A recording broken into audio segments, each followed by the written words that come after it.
For today's headlines, Philippine COVID-19 cases contained. BBM attending APEC Summit. The World Bank sees 5.7% growth rate for 2022. Drug war continues with PNP Central Database. Sasot wants equal protection for LGBT. Third-party footage can be used as evidence. National University eyes final spot. Sanctions wiping out 15 years of economic gains in Russia, according to a report. Good morning, I am Venice Bautista and this is Tribune News on Q. Today is June 9, 2022, and these are the latest news of this Thursday morning. Health Secretary Francisco Duque III expressed belief on Wednesday that the government has already contained the COVID-19 cases more than 2 years since the pandemic started. Earlier, the Department of Health, in a statement, said that the country remained under low-risk classification for COVID-19 despite slight uptick in the number of COVID-19 cases. The statement also noted that the country's average daily attack rate is still less than 1 per 100,000 population. However, the outgoing chief of the DOH warned that the public must not be complacent as the country is not out of the woods yet. President-elect Ferdinand Bongbong Marcos Jr. will attend the planned face-to-face Asia-Pacific Economic Cooperation or APEC Summit in Thailand from November 18 to 19, 2022, his office announced on Wednesday. The event is seen to be Marcos's first international meeting as the country's chief executive. Marcos was personally invited by Thai Charge d'Affaires Tawat Sumitmo to the APEC Summit in his capacity as representative of Thailand, the current APEC chair. The Thailand government sent its invitation during the courtesy call of ASEAN ambassadors to Marcos last June 6 at his campaign headquarters in Mandaluyong City. The annual summit will return to a face-to-face meeting since 2018 after the 2019 summit in Chile was cancelled due to protests in the said country. The last two editions were held virtually due to the COVID-19 pandemic. The World Bank on Wednesday said the country's economy may grow 5.7% in 2022 and 5.6% in 2023 and 2024. Despite growth being slower than the government's target, the Philippine economy will still be one of the top performers in the region, he said. Earlier, the Development Budget Coordination Committee narrowed the Philippine economic growth target for the year to between 7% and 8% from the initial forecast of 7% to 9%. The World Bank report flagged several risks to growth, including inflation that could affect household spending. Inflation ballooned to 5.4% in May, beyond the 2% to 4% target range set by the central bank. Estimates show that a 10% increase in global prices of cereals could raise poverty headcount by 1 percentage point, bringing an additional 1.1 million Filipinos to poverty, the World Bank added. Tribune News on Q will be back after these reminders. Fun and inspiring na kwentuhan? Sagot na yan ang programang Spotlight ng Daily Tribune. Makipagkwentuhan at kilalanin ng iba't ibang personalidad na kilala sa kani-kanilang larangan. Manood at makinig sa mga inspiring stories na kanilang ibabahagi kasama si Nina Ventura at Jojo Silvestre. Be ready ng mamangha at matuwa every Thursday alas 2 ng hapon dito lang sa Daily Tribune Facebook page at Tribune Now on YouTube.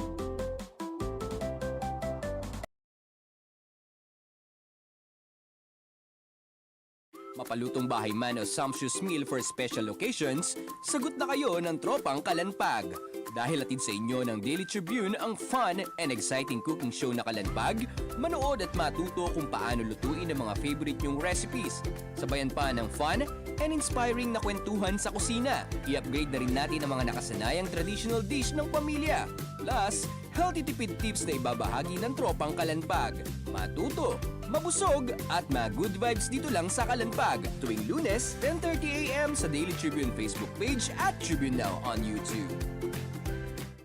Makinig at makisali sa usapan every Friday night at 6 p.m. sa I Speak Katribo Podcast. Samahan sina Daniel at Alvin na pag-usapan ang mga relevant topic na tiyak kakarelatean nyo mga katribo. At pagdating ng Sunday at 7 p.m., Speak Your Mind with our I Speak program na sasagot sa mga tanong regarding the latest and relevant issues sa paligid natin. I-like at i-follow nyo ang Daily Tribune Facebook page at Tribune Now on YouTube para updated ka sa mga latest episode namin mga katribo.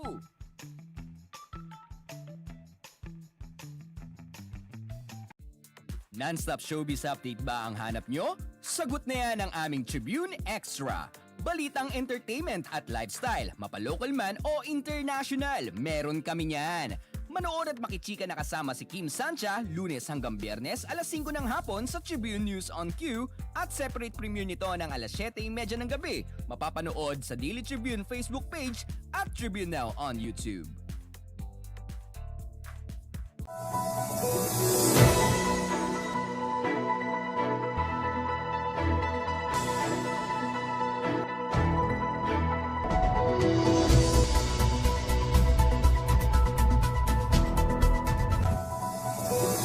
We are back on Tribune News on Q.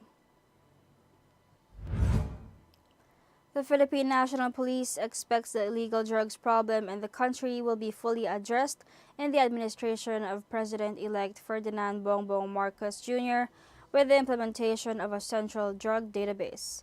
Police Major General Valeriano De Leon, PNP Directorate for Operations, said the PNP drug-related data integration generation system serves as a digital library of all the information, intelligence reports, and other necessary details of the campaign against illegal drugs across the country. Once fully operational, the PNP can effectively manage operational accomplishments by storing, controlling, and handling data and providing quick, efficient, real-time reports and statistics. Part of the database is the government intervention for the rehabilitation of those who became addicted to illegal drugs and their reintegration to their respective communities. Days after the alleged discrimination she personally experienced in Cavite, social media influencer Sasot said that if she were given a chance to talk to President-elect Ferdinand Marcos Jr., she will appeal for the realization of equal protection for the LGBT community that has long been pushed the past decades. On June 3, Sasot was apparently humiliated in front of the graduating class, faculty members, and parents of students of Southern Philippines Institute of Science and Technology, or SPIST, after the management of the graduation ceremony venue, the Church of God, or COG, World Missions Philippines in Dasmariñas City, muted her microphone and deliberately turned off the lights while she was about to deliver her address. She said the Cavite situation was no longer an issue of discrimination against the LGBT community, but how people treat other people. The management of SPIST had already sent their apologies to Sasot for the unprofessional reception that she and the school got from the COG. Justice Secretary Menardo Guevara said video footage from third parties not involved in an accident may be used as evidence. This was his response in connection with a vehicular accident in Mandaluyong City involving a sports utility vehicle, or SUV, bumping a security guard and rolling over him without stopping. The Justice Chief said dashcam footage from third parties not involved in an accident may be used as evidence. However, this needs proper authentication in accordance with the rules of court. He said footage from vehicle cameras, usually on dashboards or windshields, is admissible as long as it complies with the rules on evidence. Charges of frustrated murder were filed by the Mandaluyong City Police against an SUV driver caught in the act of running over a security guard over the weekend. Tribune News on Q will be back. Stay with us. Magandang araw mga katribo! Narito na ang mga makakasama nyo tuwing umaga sa programang Gising Na. Roy Pelevelo, Atty. Lia Badillo Crisostomo, Vernon Velasco, Kim Sancha at Chert Balagtas. Abangan ang programang Gising Na sa Facebook page ng Daily Tribune. Ilabas na ang mainit na kape at samahan kami sa inyong pag-almusal, mga katribo. Simulan natin ang bawat umaga with good vibes sa mga informative and recreational segments ng aming programa. Maaari niyo rin ibahagi sa amin ang inyong opinion via Daily Tribune Facebook page at Tribune Now sa YouTube. Makichika na rin sa latest showbiz happenings, mga katribo. Kaya naman, magsama-sama po tayo sa Gising Na! Ang Daily Tribune may digital shows na din. Dahil sa mas lumalaki at mas lumalakas nating tribu, handog sa inyo ng Daily Tribune ang mga programang magbibigay buhay araw-araw. Be informed at mag-good vibes tuwing umaga sa programang Gising Na. Be updated sa news and happenings sa Tribune News on Cue. Mas kilalanin pa natin ang mga paborito nyong atleta sa programang The Athletes Tribune. Alamin ang latest entertainment sa programang What's Up. Ma-inspire sa mga kwentong hatid ng Perfect. Search lang ang Daily Tribune sa inyong Facebook at Tribune Now on YouTube. See you there, mga katribu! Alamin ang latest entertainment at sa mga paborito nyong celebrities kasama si Pocholo Concepcion sa programang What's Up. Makibanding at kwentuhan kasama ang mga kilalang personalidad sa entertainment industry. Sama-sama natin silang kilalanin at silipin ang makulay nilang mundo every Tuesday at 2 p.m. Kaya sit back and relax lang kayo, mga katribu. Hanapin at ilike ang Daily Tribune Facebook page at Tribune Now on YouTube. Dahil sagot na namin ang masayang kwentuhan dito lang sa What's Up.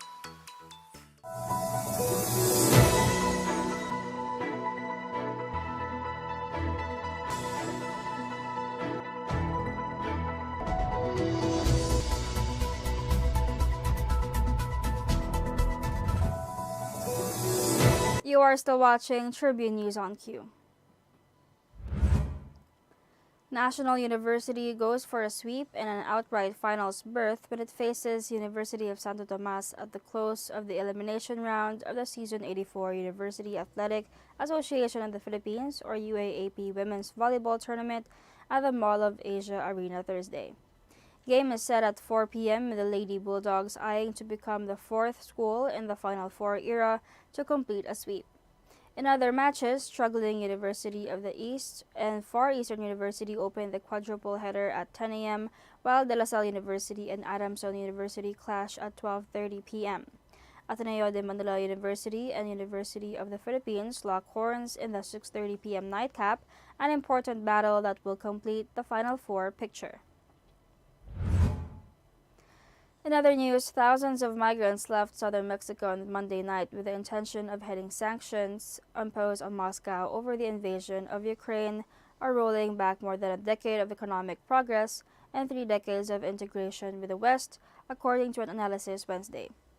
But economists at the Institute for International Finance caution that the impact is a moving target, since more sanctions are being added and Russia could retaliate, notably on energy. The damage will make it more costly for Russian President Vladimir Putin to continue the war, but sanctions do not work like flipping a switch, IIF economist Elena Rybakova told reporters. In its latest analysis, IIF forecasts Russia's economy will contract by 15% this year and another 3% in 2023. The projections mean that current developments are set to wipe out the economic gains of roughly 15 years, the report said. And that wraps up the stories this morning, but before we go, we would like to thank the following: SM Store, Araneta City, Department of Tourism, MG Motors, Hina Motors, Security Bank, Empire Eastland Holdings Incorporated, and Overseas Community Affairs Council Member Alan Lin of Republic of China for their continued support. Again, this is Venice Bautista on Tribune News on Cue. Stay safe, stay healthy, and stay at home. Good morning. Catch the latest news on our website, tribune.net.ph. Follow us on Facebook, Twitter, and Instagram. Subscribe to our YouTube channel, Tribune Now. Download the Daily Tribune app on Apple Store for iOS and Google Play for Android to get the latest and most comprehensive news online. Daily Tribune invites you to join its vibrant community, Katribu, to get updates on the hottest news on politics, business, sports, lifestyle, and entertainment. Emoticons of the Tribune mascot Tercito are available on our community Viber.